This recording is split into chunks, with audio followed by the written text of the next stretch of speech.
look, if you're not a truck guy like me, mid-sized trucks like the Ranger are sort of the right size. I don't need a full-size truck. I'm not carrying sheets of plywood. I don't have a big travel trailer to tow or a horse trailer. This does more than enough for me when it comes to truck things with the open bed and its towing capacity, while being a little more nimble and a little better on gas for city living. But the current Ranger doesn't really have the right size Ranger. There's the 2.3 liter turbocharged 4-cylinder, which is okay, but then you go all the way up to the Ranger Raptor, which is a great value as a Raptor, but I found wasn't quite worth the price of admission. So I want something in the middle. Well, Ford's listened, and this is a 2.7 liter turbocharged V6 Ranger, and it's available on a couple different trims, and I've got one for a week to see if the extra oomph under the hood makes it a proper Power Ranger, or if it's just a truck with more power, worse fuel economy, and nothing else. Let's find out.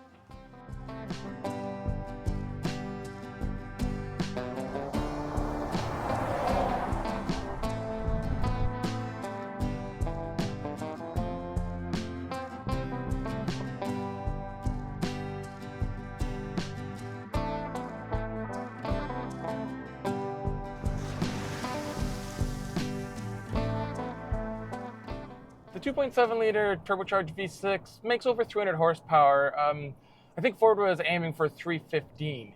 So that's quite a bit down compared to the 3 liter in the Raptor, but torque is up over 400 pound-feet, and it's not that far off the Raptor. And this vehicle's lighter, but more importantly, the wheel and tire package is much lighter.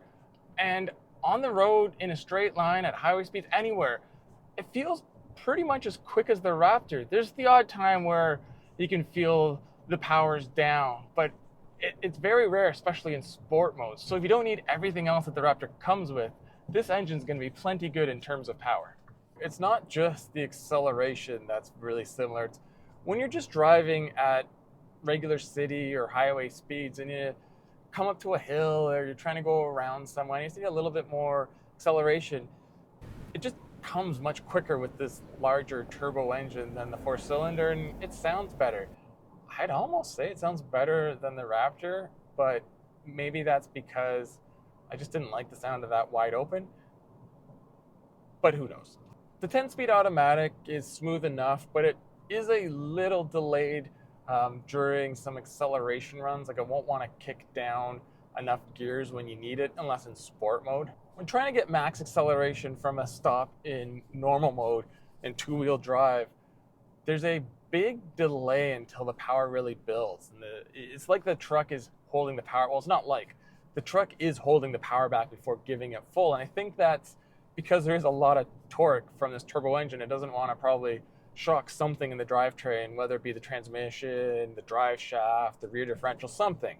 In sport mode, it does give you more instant power, but still there's just a little bit of hesitation. I wouldn't say it's one of my favorite transmissions, but I have no problem with it either. It just does its job like it's supposed to, except for those minor hesitations downshifting. The power, though, isn't the biggest surprise. Without needing the ability to crawl over garbage can-sized rocks or skip across the top of sand dunes like the Raptor, the suspension in this can be more softly sprung and road compliant, and you really feel it. I couldn't believe when I first got in the vehicle how nice it drives on moderate to well-maintained roads. A lot of that also has to do with the all-terrain tires, but it doesn't feel all that truckish most of the time. There's not that sort of jittery bounce in the back of a lot of solid axle vehicles. It just kind of goes down. Now, I can feel some vibrations coming in and definitely hear the road noise from those all-terrain tires, but I think I'll take the trade-off of better ride comfort. The only time the suspension really gets upset on road is ones like this where the pavement's all been cracked and they have the tar fill, but you're still hitting every little bump consistently, or those highways where they are concrete poured with expansion gaps very close to each other. The suspension just can't dampen the initial impact quick enough before the next one comes in. It starts bouncing up and down. It's not like crazy bouncing. It's just sort of a solid axle trait that most trucks have to deal with.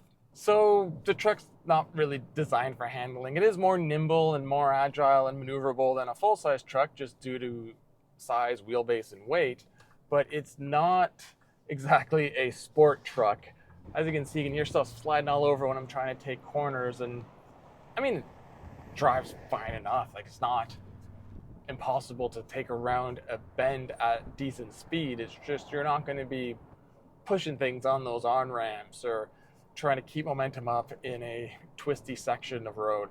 For its truck chassis and all-terrain tires, it does track pretty straight. I find myself correcting a bit on the freeway in some high crosswinds I'm experiencing right now, but not nearly as much as some other off-road orientated vehicles out there. So enough about how it drives on road. I mean, it's obvious that a mid-size, smaller, lighter truck is going to be better suited for driving around city and paved roads, but can it still cut it off-road, especially when it's not the Raptor? So this comes with the FX4 off-road package, and as you can tell, I'm going off some bumpy roads right now. Just hold on a second here till we get off these washboards. Woo! So, in total, with that package and everything that already comes with the vehicle, I have a 2-speed transfer case, and I have all-terrain tires and all the different off-road drive modes, and I wanted to take it on some somewhat challenging trails. Nothing that's gonna really test the vehicle or get it stuck, but things that like a Honda CR-V or a Toyota Highlander or like a Ford Edge couldn't go on.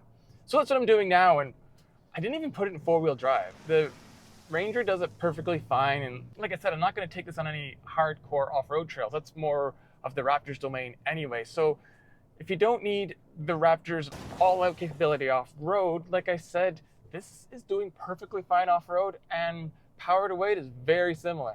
Oh, and you save money.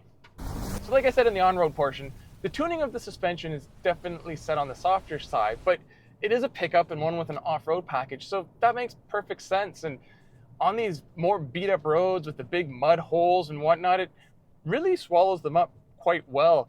Some larger pickups bounce around a lot more on these trails, and that's assuming it can fit through some of the narrow parts because they're more stiffly sprung. They have to tow more and carry more payload, so they need to be able to handle that extra weight when needed. This is still very capable in terms of payload and towing for a mid-sized truck, but those numbers aren't anywhere near what a full-size is, so it doesn't need to be sprung quite as hard, and it allows the shocks to really absorb bumps on-road and off-road so well. And of course, the nimbleness and easier to maneuver capabilities that I like in the city translate the same when you get on dirt roads or dirt trails. I mean, smaller is always going to be able to maneuver better than bigger. So like I said at the beginning, the engine can be put in various trims. So the exterior isn't specific to having the engine, and this is the Lariat, which is one of the top trims. And as equipped, I have the running boards, which are very handy because this is pretty high off the ground. I have the 18-inch wheels, and then there's all the useful bits like fog lights and the tow package, and in the bed I have outlets for both a regular volt and a 12 volt. Overall, the exterior looks like a Ranger. I mean, that hasn't really changed, and the overall styling matches that of its bigger sibling, the F-150, and its smaller sibling, the Maverick, also now falls in line. But on the Ranger, on the front end, it looks a little narrow because I think the language was really designed for the wider F-150.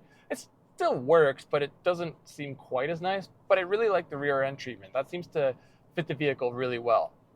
One of the things that's not really my taste at all is all the chrome. The mirror caps are chrome, those wheels are chrome, there's chrome accents here and there, the rear bumper's chrome. It's just not my thing. I just don't like chrome. I'd rather it be either a painted material or a contrasting color or just something different. Even I'd take a well-textured plastic piece over the chrome. Inside, very similar story. The new 2.7 liter V6 doesn't change anything inside. So just a recap of the Lariat, get the big screen that's in a lot of Ford vehicles. There are hard buttons for the climate control, which I appreciate, and the volume. I wish there's a couple more hard controls for things like the heated seats, tuning knob maybe, but it's better than in some other Ford products, and hopefully more of these actual buttons start to make their way back. I have a nice, huge, fully customizable digital driver information center in front of me, which is nice because I can show off-road stuff or towing stuff or just fuel economy stuff. There's a lot of stuff. As equipped, I have this sort of creamy brown colored leatherette seats. Both the driver and the front passenger have power seats. They're both heated as well, as is the steering wheel. There's no ventilated seats as equipped, which is a feature that I'd like to have. And there's no sunroof, which is interesting. I mean, I don't really know if I need it or not. The rear window's power operated if I need to open that, so that's nice. The sound system's pretty good too. It's a pretty well optioned, comfortable cabin for a mid-sized truck. Like, I found the driving position was really easy to get to my liking, and I have nice soft armrests, and I've been doing a lot of long distance driving this week, like a lot, and it's a lot of straight highway and freeway, and it hasn't been a tiring drive, which can easily happen in something that maybe is more utilitarian or work truck related, which this is not. This is a fancy mid-sized truck. So where does this fit in competition wise? Well, it would be below the Tacoma TRD Pro or the Chevy Colorado ZR2, just like it's below the Raptor. It's sort of the standard truck with some extra off-road pedigree added on. The new V6 is well suited for the Ranger. In fact, I'd say it's the best engine of the lineup. And when you get something like this, a Lariat with the FX4 off-road package, I kind of get the best of all worlds. I get luxury, I get features, and I can drive through muddy trails like this. Now, the problem for the Ranger and pretty much all mid-sized trucks is price. They're usually not priced too far off their full-size pickup siblings when you factor in things like incentives, lease rates, and all that. So what attracts me to this truck, though, is its size. It's a little more nimble and maneuverable in the city. Now, yes, full-size trucks are perfectly capable for city life. Plenty of my neighbors own them. I've driven a lot too. But if I myself was to buy one, this is all the truck I'd need. And if the price was right, I'd also save a little bit of money and a little bit at the pumps.